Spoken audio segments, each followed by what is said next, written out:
Hello दोस्तों, बात करते हैं उत्तराखंड में शिक्षक भर्ती के रिगार्डिंग एक बड़ा बदलाव को लेकर न्यू अपडेट के बारे में। नई नियमावली चेंज हो चुकी है। तो ऐसे में अब जिनकी 50% स्नातक में नहीं है वो भी शिक्षक नहीं बन पाएंगे बीएड। तो चलिए जानते हैं पूरी जानकारी के बारे में। तो गाइस, बीएड वालों के लिए बहुत बुरी खबर है, क्योंकि यहाँ पर एक के बाद एक बुरी खबरें निकल के आ रखी बीएड अभ्यर्थियों के लिए। और लगातार जितने भी नियम कानून है बीएड वालों के लिए लग रहे हैं।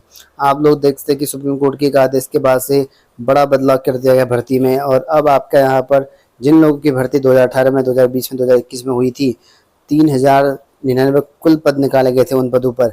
उसमें शिक्षा विभाग के मुताबिक बताया गया शिक्षकों के 1849 करीब भर्ती हो चुके हैं, जिनमें से कुछ शिक्षक भर्ती हो गए, कुछ की नियुक्ति हो चुकी हैं जिनकी स्नातक अर्हता में बताया गया कि अनुरूप अंक नहीं, यानी कि जो अर्हता रखते हैं वो अंक नहीं होने की वजह से उनको अब बाहर होना पड़ सकता है। इसके लिए संयुक्त निर्देशक जो कि RL आर्या, इनके मुताबिक बताया गया कि सामान्य अभ्यर्थियों के जो है स्नातक में कम से कम जो है 50% अंक है, और SC ST के लिए यहाँ पर 45 अंक अनिवार्य थे।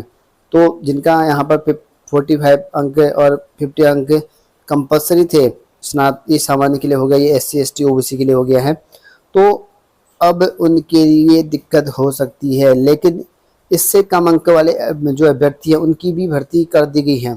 और सुप्रीम कोर्ट के एक आदेश के बाद से इनकी सेवा जो है अब समाप्त की जाएंगी। जो लोग नौकरी पर लग चुके हैं, जिनकी 50% से कम है स्नातक में, उनकी नौकरी अब जा सकती है। जिनके 45 से कम है स्नातक SC ST वाले के लिए, उनकी भी नौकरी जा सकती है, इसके लिए कहा गया है। और ये भर्ती की बात चली हुई है PRT, जिनकी प्राथमिक शिक्षा भर्ती की बात चली है, ना कि LT। कई लोग सोच रहे हैं LT की बात चली है, LT का नहीं है, सुबह कमेंट में आए हुए थे। तो ये प्राथमिक लेवल की भर्ती है, जिनमें कई लोग की नियुक्तियां हो चुकी हैं, लेकिन अब वो बाहर हो जाएंगे, क्योंकि आपकी अगर क्राइटेरिया नहीं रखते हैं, एलिजिबिलिटी नहीं रखते हैं, 50% सामान्य के लिए चाहिए कंपलसरी, 45 SC ST OBC के लिए चाहिए। अगर इतने से कम है तो आपकी नौकरी जा सकती है, जिनकी नौकरी लग चुकी है बीएड अभ्यर्थियों के लिए। तो ये नए नियम हो चुके हैं, इसमें सुप्रीम कोर्ट के आदेश जारी कर दिए गए हैं, और अब ऐसे में बीएड कैंडिडेट को बाहर होना ही होना पड़ेगा।